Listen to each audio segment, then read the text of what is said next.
The moment our son pushed us off the cliff, my husband whispered, "Pretend we're dead." The wind roared in my ears as the ground vanished beneath us. I remember the sky spinning, my scream getting swallowed by the air, and then, darkness. We didn't die. By some miracle, our bodies landed on a narrow ledge hidden by thick bushes. Pain exploded through my leg, but my husband clamped a hand over my mouth before I could cry out. Above us, footsteps stopped. Our son leaned over the edge. "Mom? Dad?" He called out, his voice shaking, not with fear, but with calculation. My husband pressed his lips close to my ear. "Don't move. Don't breathe." We lay there, broken and bleeding, listening as our own child waited to be sure we were gone. When he finally walked away, I felt something die inside me that had nothing to do with the fall. This was the boy I carried for 9 months. The boy we sacrificed everything for. And he had just tried to kill us. Hours earlier, the day had seemed normal. He invited us on a family hike, said he wanted to talk about something important. He was nervous, overly polite. I thought it was guilt for never visiting. I was wrong. As night crept in, the cold settled into my bones. My husband's breathing was shallow. My leg throbbed with every heartbeat.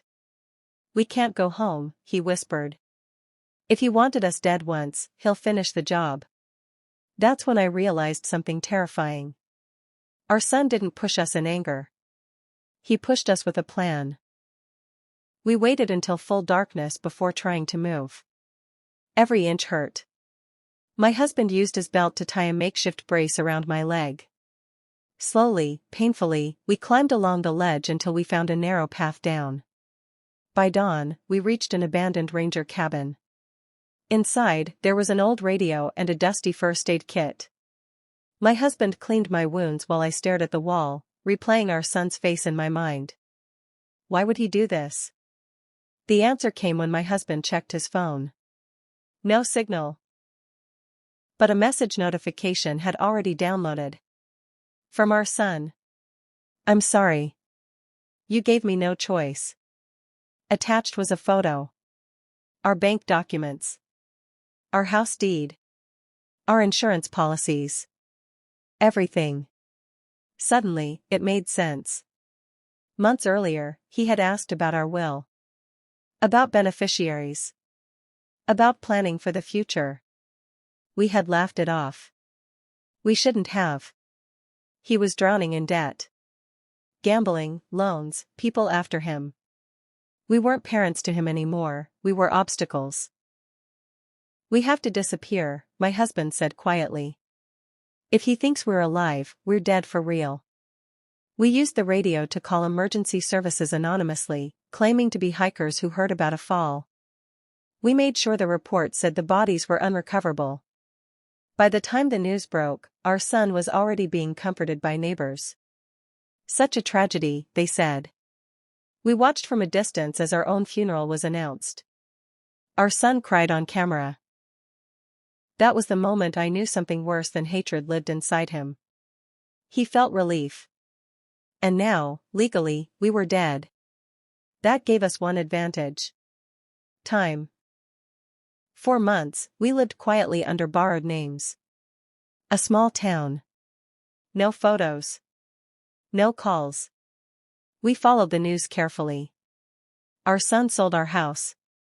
Collected the insurance. Paid off his debts. He thought he had won. What he didn't know was that my husband had recorded everything, his questions, his financial pressure, his threats. We had trusted our instincts just enough to keep proof. 1 year later, when the investigation officially closed, we walked into a police station in another city. Alive. The shock on the officers' faces was nothing compared to our son's when they knocked on his door. We didn't go to see him. We didn't need to. The court listened. The evidence spoke. And the truth finally screamed louder than blood ties. People say a parent's love is unconditional. But survival teaches you something different. Sometimes, the bravest thing you can do is let the dead stay dead. and start living again. If this story shocked you, like, share, and subscribe. You never know whose life this warning might save.